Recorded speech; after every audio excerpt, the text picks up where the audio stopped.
Europe Soir. Ça commence à devenir dur. Je suis pas psychiatre. Mais tout le monde savait ça depuis 30 ans. Laurent Bazin sur Europe 1.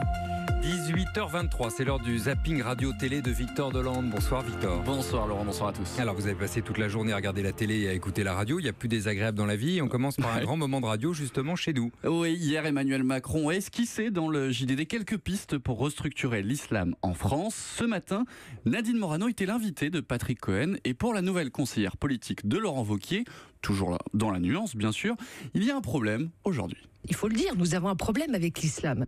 Pour expliquer ce qui cloche selon elle avec l'islam en France, Nadine Morano nous sort l'argument du copain. Oui, elle a osé. Vous avez des musulmans qui se trouvent dans des situations, j'en ai discuté avec un, permettez-moi de donner juste cet exemple.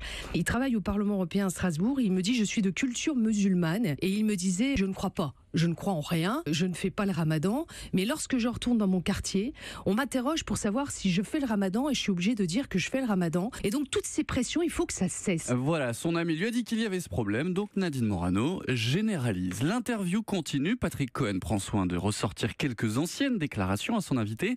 Et ça, Nadine Morano, elle n'aime pas du tout, elle donne même un tuyau pour sa prochaine interview. J'aurais aimé que vous me disiez, par exemple, que en 2004, j'ai reçu le prix du trombinoscope de la meilleure députée de l'année, qu'aux dernières élections européennes, j'ai fait le meilleur score de France, enfin en métropole, mais ça vous passe par au-dessus. Pour ceux qui souhaiteraient donc poser des questions à Nadine Morano, retenez bien son conseil, sinon elle risque de vous mocher à la fin. Tenez, je vous offre le livre de Gaulle, ça vous permettra de bien vous cultiver sur cette question. Merci Nadine Morano. Et toc, l'argument copain plus un cadeau pour attaquer le journaliste égale le super bingo Nadine Morano. Toujours en politique, le ras-le-bol d'un député La République En Marche. Oui, son nom, Bruno Bonnel. Il est député à Villeurbanne, dans la région lyonnaise.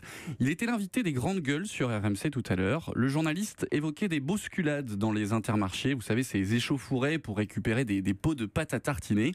Et Bruno Bonnel, lui, il en a marre des sujets futiles. On n'entend que ça, le pouvoir d'achat. Comme si la vie se résumait au pouvoir d'acheter. En France, les gens sont soignés. En France, les gens peuvent aller à l'école. En France, vous n'avez pas de trous sur la route.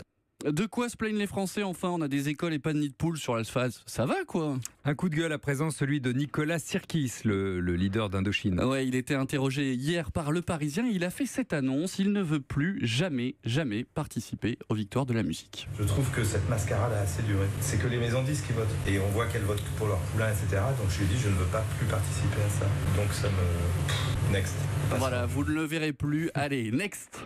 On finit avec les Jeux Olympiques et la joie immense d'un père qu'on a entendu sur Europe 1 ouais, ce matin. Celui de Perrine Lafonde, médaillé d'or dans l'épreuve du ski de boss. Écoutez, son père Jean-Jacques, un papa très fier. Perrine Lafont, championne olympique. C'est extraordinaire de dire ça. C'est beau. On a crié, on a dit c'est bon, quoi. C'est le plus beau jour de la vie, quoi. Un papa heureux. 2 autres médailles glanées par les Français aujourd'hui. On l'a évoqué dans le journal de 18h. Mais les Jeux, ce sont aussi ces gens qui deviennent hystériques devant leur télévision.